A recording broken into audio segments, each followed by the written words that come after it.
everybody, this is Gregory with 5-Minute Catholic Apologetics, where 5 minutes of your time may get you to the divine. Today we're going to talk about Peter's second letter. Now before we begin, let's start with a prayer. In nomine Patris et Filii et Spiritui Sancti. Amen. Gloria Patri et Filii et Spiritui Sancto, secutor in principio et nunc et semper et seculi seculorum. Amen. All right, so today we're going to focus on Peter's second letter. I mentioned in the first Peter episode, like some people are surprised that Peter even wrote epistles, our first pope, but yes, in fact, he wrote two. And this is one of the Catholic epistles. It's not geared toward a specific audience, but it's expected to be circulated among the early Christian community. I do recommend you watch the episode we did on 1 Peter because there are certain motifs. Now, who wrote this? Sacred oral tradition has always said that it was Peter, the first apostle. There's some debate whether or not he wrote it, or maybe it was a man pretending to be Peter to get credibility and using Peter's name. But sacred oral tradition, the early church fathers all believe that Peter wrote it and they put it in the canon. So we'll just make the assumption that Peter wrote it. We mentioned in 1 Peter that Silas or Silvanus, who we see in Acts of the Apostles, was a disciple, probably wrote 1 Peter, and that's why it's a little more polished Greek than 2 Peter, which is a little rougher. When was it written? Right before Peter's martyrdom. So it's kind of like if you read 2 Timothy or go to our treatment on 2 Timothy, 2 Timothy is kind of like Paul's farewell. He knows he's about to die. He can sense it. And you can see it here in 2 Peter where Peter understands. And it was mentioned in John 19. Jesus kind of alluded that he's going to live a long time. But Peter knew that his time was coming to an end and that eventually he was going to be martyred, crucified, upside down. The audience, same thing, just a community of early Christian churches, and it was probably written in Rome before his martyrdom. Now, similar to 1 Peter, he is worried about persecution from neighboring communities, from pagans and from the Jews. Is something that you see in Paul's writings for the Thessalonians. But he's really concerned here in 2 Peter about false prophets. And this is why I think of 2 Corinthians, Paul's letter, because Paul's letter in 2 Corinthians is really about focusing on false prophets, not to listen to them.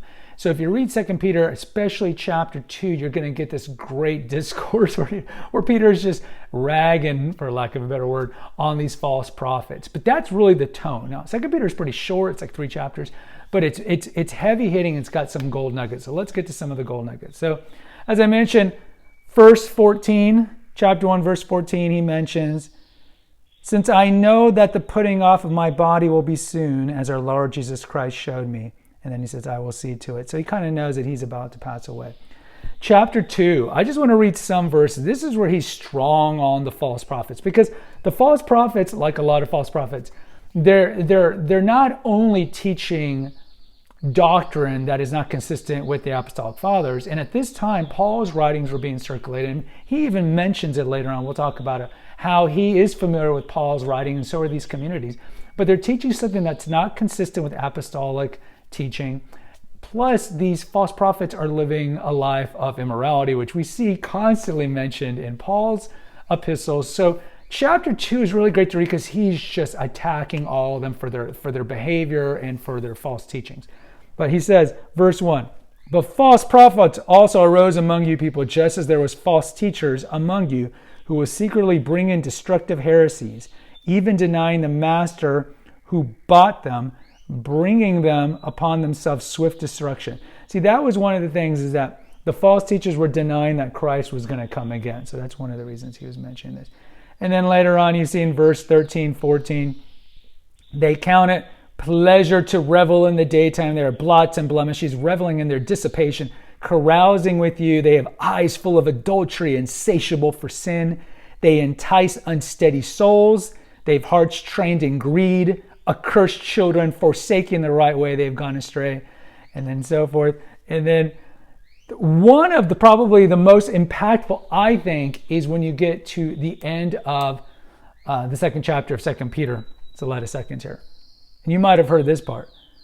"For it would have been better for them never to have known the way of righteousness than after knowing it to turn back from the holy commandment delivered to them. It happened to them according to the true proverb.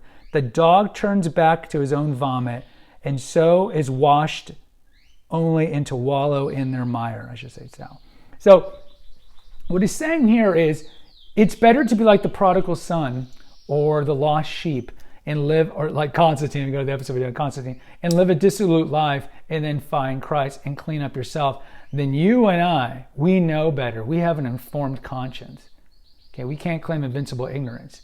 If you live a life of rectitude and a life of avoiding immorality, and then you lapse and you leave the faith and you practice a lot of immorality, Peter is saying, woe is to you. And a lot of people are like, it's like the brother and the prodigal son. Well, this isn't fair. I've always been good. And then you're saying if I lapse at the very end of my life and I die, well, Christ has mercy, and he only knows your heart.